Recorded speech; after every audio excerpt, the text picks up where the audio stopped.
If you're a teenager living off your parents' allowance, or an adult who started earning but still keeps running out of cash, this is for you. Maybe every month, as soon as money lands in your hand, it vanishes, and you're left wondering, where did it all go? This isn't just your story, it's reality for tons of people. This video is meant to change that cycle.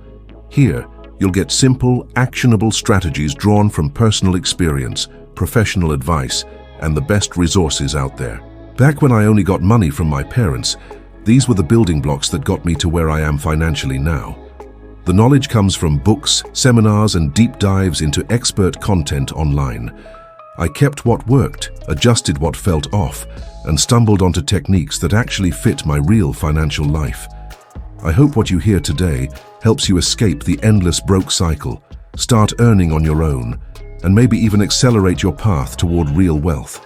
Or at the very least, help you handle money better in today's world. Stick around and don't miss out. And let us be clear, you've probably seen a heap of how to manage money videos floating around social media. Maybe you've even tried following their advice, but something never clicks. Often they throw around numbers like 10 million rupiah, totally out of touch with your situation, especially if your only income is a monthly envelope from your parents or a modest entry-level salary. That's why in this video, we'll stick to 2 core ideas that work whether you have 5,000 or 5 million in your pocket. First, tackling your money mindset is a must. The biggest misconception? Seeing money as the ultimate goal. Sure, wealth is great, but money in itself isn't the finish line, it's just a tool, a means to something bigger. I agree with many other financial educators say, the real achievement is when your money starts working for you, instead of you chasing after it. This shift comes from investment. Time to bust a myth. When most young people hear investment, what comes to mind? Stocks and crypto, quick wins and instant riches. But there's an investment much more crucial and foundational: investing in yourself. It sounds cliché, but most of us ignore it, myself included in the past. Back then, my friends and I would jump headfirst into stocks or meme coins, thinking we were hustling. But with tiny amounts of money, even an 8% profit is just a blip. If your capital is only 1 million rupiah, a good trade barely covers dinner. You can gamble for those unicorn-like big wins, but it's not a real plan. The truth is, learning about investments is fine, but focusing on building wealth through stocks or crypto without having solid income or skills is like putting the cart before the horse. If you don't have any real earnings yet, don't throw your savings at financial markets hoping for a miracle. Start with direct investment in yourself. Buy books, sign up for online courses, attend workshops. Focus on learning skills that can bring in money, like graphic design, video editing, dropshipping, or affiliate marketing. Confused about which skill pays? After this, search ED Business Online or Online Business Ideas on YouTube. Watch a few, get a feel for what you like, and just take the plunge. The key is to start, not to wait for inspiration or perfect timing. Now, let's address what actually wipes out your wallet: unconscious spending. Your income may be small, but your expenses can be even sneakier. Most people don't lose their cash to major bills, but to countless small purchases that seem harmless on their own. That's why money management isn't optional. It's essential. The first rule you need to master is the principle of surplus cash flow. In plain terms, you need to bring in more money than you spend. Many people live the exact opposite, having decent earnings, but their expenses spiral out of control. How can you create surplus cash flow?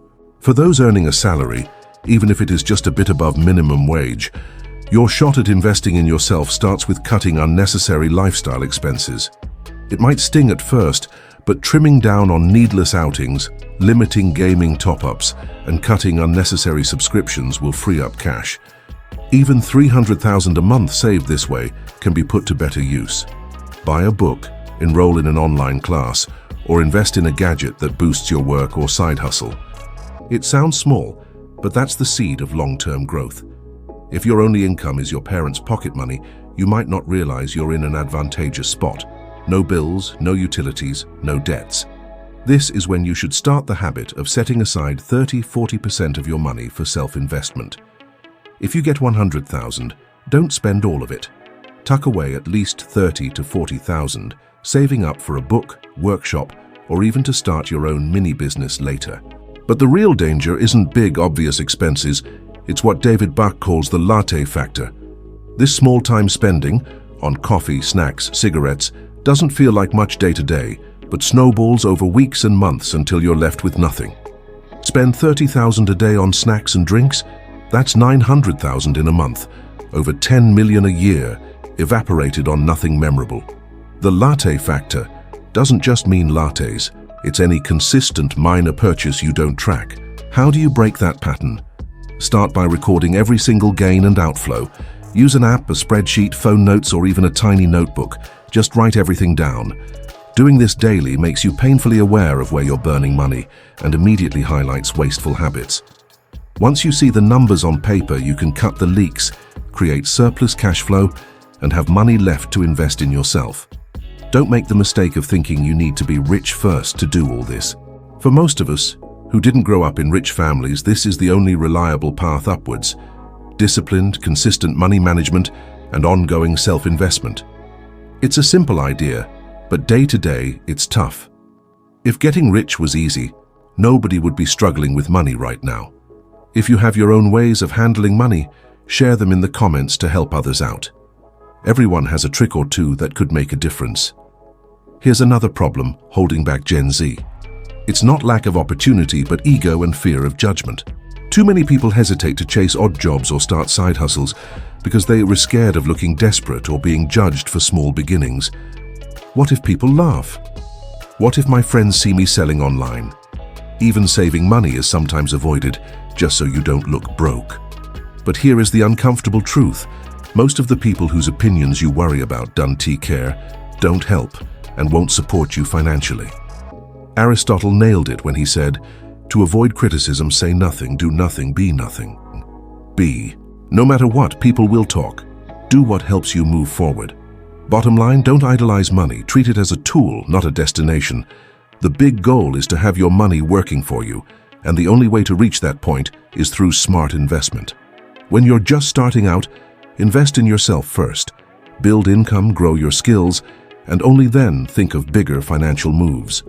To invest, you need more money coming in than going out. So master money management and cut the urge to spend on things that don't benefit you. Never make pride your compass. Saving or struggling is normal, and failing isn't shameful. Ignore the noise of public opinion and stay focused on growth. The real value in this video isn't hype or motivation. It's giving you tools you can use, starting today. Take action. Share your own tips or struggles in the comments. You might help someone else. If you're still lost about which skill to pursue, say so in the comments, and let's explore together. That's all for today's video. Hope it brings lasting change. Stay determined, Em.